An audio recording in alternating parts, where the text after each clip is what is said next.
Lalo pang uminit ang tensyon sa pagitan ng mga lider ng bansa matapos direktang sisihin ni Senadora Amy ang kanyang kapatid na si Pangulong Kuting Jr. sa may banta sa buhay ni Vice Presidente Inday Sara Duterte. Sa isang pahayag, iginit ni Senador Amy na tila napabayaan ng Pangulong Seguridad ni VP Sara sa gitna ng mga kontrobersya. Hindi dapat minamalit ang ganitong banta. Kung may mangyayari masama kay Sara, walang ibang mananagot kundi ang Pangulo. Ani niya, kasabay nito, idinawit din ng publiko si Jen Marbil na pinaniniwala ang kasabwat sa kapabayaan ng administrasyon sa seguridad ng mga opisyal ng gobyerno. Ayon sa ilang taga-suporta ni VP Sara, si Jen Marbil ay dapat patalsihim dahil sa may pakikipagsabwatan sa pagpapabaya sa kanyang tungkulin. Lumakas ang panawagan ng taong bayan na dapat na umalis sa pwesto ang pareho na si Kuting Jr. at General Marbil upang maibalik ang tiwala ng publiko sa pamahalaan. Sa gitna ng mga isyong ito, nananatili ang katanungan kung magkakaroon ba ng pagkilos mula sa Malacanang upang masolusyonan ang lumalalang sitwasyon. Ang patuloy na bangayan sa pagitan ng mga lider ng bansa ay nagdudulot ng mas malalim na pagkakawatak-watak. Hinihintay ngayon ng taong bayan kung paano reresolbahin ni Pangulong Kuting ang mga akusasyon at ang tumitinding panawagan para sa pagbabago sa liderato. At yan nga ang balitang ating pagkakatutukan. Ngunit bago ang lahat, siguraduhin mag-subscribe at hit ang notification bell para sa patuloy na pagtutok sa mga silip ng bagong balita sa tunay na boses ng masa.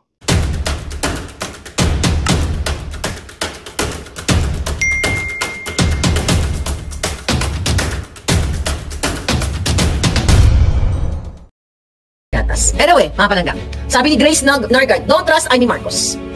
Paano ka magka-trust niyan? Ulit-ulitin ko, Day, Inday Sara. Inday ng buhay ko. Tama na, sobra na. Huwag ka na magpabudol pa. Ikaw, Senator Amy, hindi kita bina-blackmail, wala naman akong blackmail na intention sa'yo. Yung isang gib lang yon, pag iniluwa ng nga bells ko, sagutin mo na lang. Right? Personal yon, mga palangga. That's personal Personal yon. Pero kung ikaw ay manindigan, kung may paninindigan ka, at ipaglaban mo ang Pilipino, Senator Amy, sige na, i-hold ko muna yung isang kiblang yon. Personal yon, yun ang kung ano ibig sabihin. Personal yon, manang. Hindi pa kita mumurahin, ayaw ko mga tao magmura sa'yo. Isang kibla, but I want you to speak up. Dahil ikaw ang may pasimuno ng unity team na ito. At ikaw, alam mo mismo na ang sister-in-law mong Satanas na tinalbugan si Satanas sa impyerno ay isang salot sa pamilya mo at sa lipunan. Siyempre, tulad ng ating mga kababayan, mapakinggan natin mula sa Pangulo, mula sa kanyang punto de vista, ang tunay na kalagayan ng ating bansa sa ngayon. Pangalawa, kung ano para sa kanya mga pangunahing problemang dapat pagtuunan ng pansin sa susunod na naman na taon hanggang sa kanyang susunod na SONA sa 2025. Wala akong alam o indikasyon kung ano ilalaman o sasabihin ng Pangulo sa SONA. So sabay-sabay nating mapapanood at mapapakinggan yun. Pero anything in particular po, like kung sabi ko, may mga condition na nagbawa ang presyo or sa dinami-dami ng sonang na-attendan ko, natuto na ako na huwag pangunahan ng Pangulo kaugnay sa sasabihin at hindi niya sasabihin.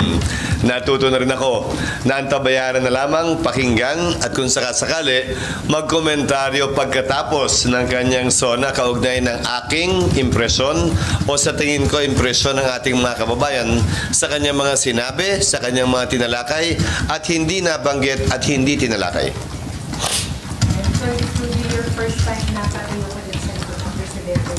This has been a lot of firsts for me. Maraming mga una ito sa nitong mga nagdaang buwan. Pero at least bukas kung matuloy yung signing, hindi na yun first, second na. Para sa akin, mag-attend ng signing. Ang alam ko ay may nakaschedule ng signing ng procurement law at ng isa pang bill. Tomorrow, sir? Yes. Malacan. Wala mo naman dito, siyempre. Huwag dito. Nagkakabit pa tayo. Huwag dito. Yes, I got the invitation last night. Sir, sorry, specific topic topics that you would want the President to cover during the SONA? For example, Pogo, security? Again, natuto na ako sa maraming mga SONA. Minority man ako, majority. Pinangahawakan ko man ng pwestong to, hindi. Na huwag pangunahan ng Pangulo. Dahil sa totoo lang, siya lamang naman talaga ang nakakaalam at siya lamang naman na may pinakamalawak na access sa impormasyon at kaalaman kumpara sa sino man sa atin, para piliin kung ano ang dapat mabigyan ng atensyon sa SONA, kasama siyempre sa pagpasya niya. Gaano kahaba man niya gusto ang SONA. Siyempre, kung iisipin niyang pwedeng 3 oras ito, edi lahat ng gusto natin siguro marinig ay maririnig natin. Subalit kung magpasya siya na maikli lang ang nais niyang sabihin at gawin, dahil may ibang pagkakataon pa namang mabanggit at matalakay ito, malalaman natin lahat sa darating na Lunes. Kahit nga ako, wala pa akong speech eh. So siya din siguro hindi pa rin tapos, malamang. Yes, ma'am. Ang ilang colleagues ninyo gusto magiging sa Presidente ng kanyang policy sa Pogo, specifically ba ni Pogo? Ginagalang ko yung kanilang pananaw, kaugnay niyan, at yung kanilang kahilingan na marinig yan. Pero gaya ng sabi ko, sa parte at punto ko, sa tinagal-tagal ko sa Kongreso, siguro pang 23 SONA ko na ito na mapapakinggan. Nung simula, may mga komentaryo ko pa bago, SONA. Pero makalipas ang 23 SONA, mas pipiliin ko ng antabayanan at hintayin na lamang, imbis na pangunahan, dahil hindi naman ako ang magbibigay ng talumpating yon. Sir, mag-alis ko. Yes, ma'am. Sir, until now, wala naman clears na susuko, hindi pa rin siya na-aresto, pero parang medyo naglaban pa siya kasi nag-post siya sa social media na sinasabi niya hindi naman siya yung pinakamalaking problema ng bansa. Bakit tila fixated daw sa kanyang ilang senador? Well, karapatan niya yun. Karapatan niyang sabihin yun, pero para sa akin, wala siya sa lugar pagsabihan. Sino mang miyembro ng Senado kung ano ang prioridad sa isip nila at ano ang dapat nilang hindi maging prioridad. Siyempre, siya yung tinatamaan, siya yung naaatake dito sa isyong ito. Siyempre, unawain natin, pagtatanggol niya palagi yung sarili niya. Pero hindi rin niya pwedeng ipersa yung kanyang personal na interes at kaisipan sa interes at kaisipan at pananaw ni numan, higit pa sa sino mang miyembro ng Senado. Ano mo kung orders niyo sa USA? Kasi nag-iisang linggo na bukas. Since nalabas yung arrest order, wala ka rin siya. Well, noong nakaraang mga araw pa na makipag-coordinate na sa NBI, makipag-coordinate sa Philippine National Police, alalahanin ninyo, ang OSAA ay hindi naman mga pulis at investigador. Ang Sergeant at Arms ay binubuo ng mga individual na hindi naman nagsanay kaugnay sa pag-imbestiga at pag-track ng mga hinahanap ng Senado man o ng batas. Kaya ang tanging armas na gamit nila ay koordinasyon sa law enforcement agencies. Pero hindi naman nag-iisa si Alex Go kaugnay sa warrant of arrest na inisyo ng Senado. May mga outstanding warrant nga na inisyo ng korte na mismo na hindi pa nga napapatupad din ng NBI man o ng PNP. So, isa lamang siguro ito sa listahan ng dapat trabuhin pa ng PNP, NBI at ibang law enforcement agencies natin. At hindi tayo nagkukulang sa pagpapaalala sa kanila kaugnay ng trabahong dapat nilang gampanan. Sumuko or magpa-aresto si Alice Go. May dapat ba siyang ikatakot? Well, may prinsipyo sa batas na flight is evidence of guilt. Ang kawalan ng kagustuhang sumuko at voluntaryong magpakita at sumagot sa mga simpleng katanungan, bagaman hindi sa pinapwersang umamin, ay pagpapakita na marahil ay may tinatago siya, may iniiwasan siya, at meron siyang mga katanungan na ayaw sagutin o harapin. Alalahanin ninyo, hindi ito warrant of arrest para sa ikulong at parusahan kaugnay sa isang ginawang krimen. Ito'y warrant of arrest para tiyakin ang kanyang pagdalo sa pagdinig at sagutin ang mga katanungang ipupukol sa kanya ng mga miyembro ng Senado habang ginagala yung kanyang karapatan na i-invoke yung kanyang Bill of Rights kaugnay sa right against self-incrimination and right to remain silent. Sir, can you share yung view po ni Senator Win na may possibility na nakalabas na si Alice Go ng bansa using her Chinese passport? Well, hindi ako magugulat, pero dagdag kapabayaan na naman yan kung sakasakali sa Bureau of Immigration kung nangyari nga yan. Bagaman walang hold departure order pa sa ngayon na iniisyo ang korte laban sa kanya. Siguro naman dapat may impormasyon ang ating Bureau of Immigration kung siya nga ba'y nakalabas na ng bansa gamit man ang kanyang Philippine o ang kanyang Chinese passport. Pagpapakita yan, hindi lamang ng kapabayaan kundi negligence kung sakasakali ng ating Bureau of Immigration. Sugpo na... Sorry, nag-Bicol ako. Galing na ako Bicol. Dagdagan ko na rin. Sa Bicol kasi sugpon eh. Dagdagan ko na rin. Itong mga investigasyon sa Pogo pinapakita ang tila kapalpakan ng ilang mga ahensya ng pamahalaan. Pangunahin na dyan, nabanggit ko na nitong nagdaang araw, ang Philippine Statistics Authority. Paano nga ba nakakapagpaproduce ng mga birth certificate na hindi naman pala totoo ang mga nakalagay doon? Importante at mahalaga to. Dahil ang ating government ID, ang ating passport, nakabase lahat yan sa birth certificate. Kung hindi pala natin pwedeng pagkatiwala ng birth certificate, paano na yung ibang mga government identification cards na ini-issue natin? Dapat malinis yan, matanggal kung anumang sindikato meron dyan, at tiyakin na may check and balance tayo sa PSA. Sa panahon ng AI, walang dahilan para hindi pa nila matunton at mapigilan anumang uri ng pamimeke sa loob ng ahensya nila mismo. At ang pangalawa ay ang Bureau of Immigration and Deportation. Bakit? Sa dinami-dami ng illegal na pogo na na-raid, karamihan ng mga nahuhuling Chinese nationals na nandun ay illegal aliens na. Pumasok bilang mga turista, walang hawak na work permit, meron man ay nag-expire na. Bakit tila wala silang kaalam-alam o ginagawa kaugnay nito? At kung hindi pa i-raid yung illegal na pogo, hindi pa nila malalaman na may ganun. Maganda rin malaman mula sa Immigration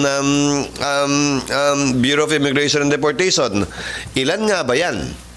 Ilan nga ba ang inisuhan nila ng work permit kung sakasakali? At panghuli, magandang tingnan na rin yung tila disjoint sa pagitan ng DFA at ng Bureau of Immigration. Sa sistema natin ngayon kasi, ang visa ay ini-issue ng iba't ibang konsulado sa iba't ibang bansa sa mundo. Hindi naman Bureau of Immigration na nag-i-issue niyan. Walang karapatan mag-issue ng work permit ang DFA sa pagkakaalam ko.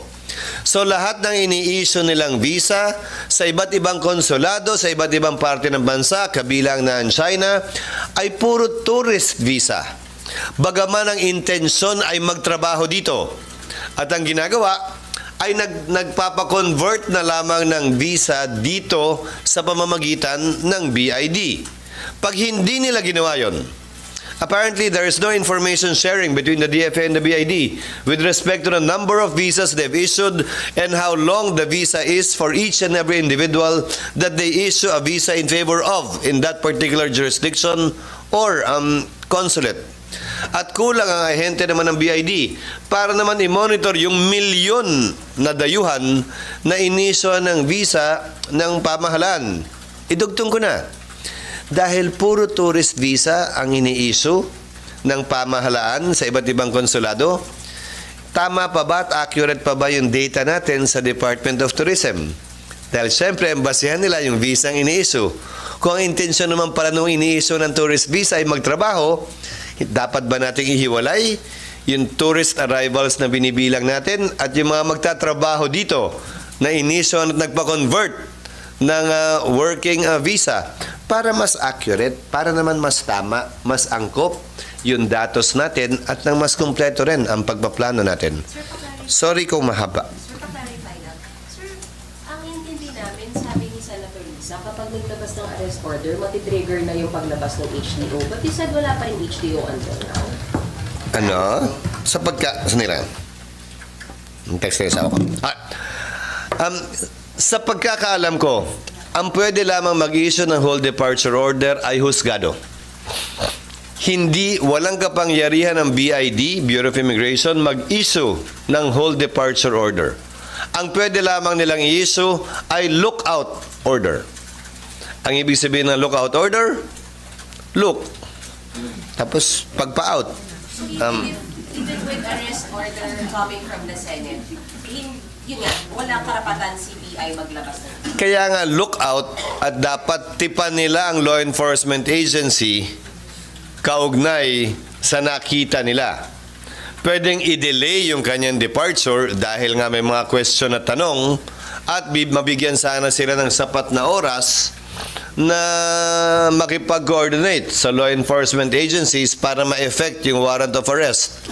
But that is not the equivalent of a whole departure order that will literally authorize the Bureau of Immigration not to allow the departure of a passenger. Ngayon, ang magandang tanong, bakit pa makakaalis yung may lookout order samantalang yung walang lookout order na pinrofiling lamang nila, pwede nilang i-offload? Hindi ko alam ang sagot sa tanong na yon. Warrant of arrest ng Senado not enough para pigilan siyang umalis kung sakali? Walang kapangyarihan ng Senado mag-issue ng hold departure order laban kanino man. Kasi pagdating the warrant of arrest itself, hindi ba yun pwede? Or mandated ang immigration na kung yung Senate para may effect yung arrest warrant? Walang ganong uri ng batas sa ngayon. Magandang punto at wala sa pagkakaalam ko, wala rin ganong uri ng koordinasyon o MOA sa pagitan ng BID at ng Senado. Isa yun siguro sa pag-uutos ko sa Sergeant at Arms ngayong na-bring up yung bagay na yon. Pero wala akong alam, base sa mula nung ako'y manungkulan, na ganung uri ng kasunduan o memorandum sa pagitan ng Sergeant at Arms at ng Bureau of Immigration. We will look into it, definitely. How about the security ng mga senator? Sabi po ni Senway, nakausap na rin daw niya. Actually, nakausap niya ako kaugnay sa seguridad na hiningi niya nung siya bibisita sa ilang pogo hubs na illegal. Partikular, kung naalala ko ng tama, nung siya nagpunta sa Banban, sa Alabang Bayon, at saka sa Porac. Pero kaugnay ng dagdag na seguridad mismo ng senador. Ulitin ko, ang OSAA ay hindi binubuo ng mga pulis o sundalo na may VIP security training. So, ang dagdag na seguridad ay i-coordinate kung kailangan ng tulong ko sa Philippine National Police Police Protection Group. Pero yan ay personal na bagay sa parte ng miyembro ng Senado kung sakasakali. Dahil kung security niya yung personal, makakasama niya yan saan man siya magpunta. Hindi para sa akin na ako ang pumili kung sino yun. Sila ang dapat pumili kung sino yun at kung ilan ang kinakailangan para payagan sila ng Philippine National Police. The most that I can do as Senate President is to simply facilitate and endorse the same to the Philippine National Police. Members of the Senate, as well as members of any agency of government that has threats, can request security and/or additional security from the Philippine National Police.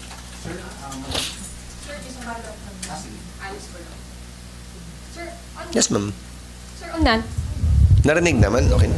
Sir, on Nancy Gamo, sabi ko kahapon ni Senator Win, hindi siya keen on letting her go kasi baka hindi umattend sa next hearing. Ano pong I leave the matter to Senator Risa and to Senator Win. That's why I referred her letter to them. They were the ones that recommended the issuance of a warrant and detention. I signed the warrant, and any change in that disposition would have to be recommended by them again.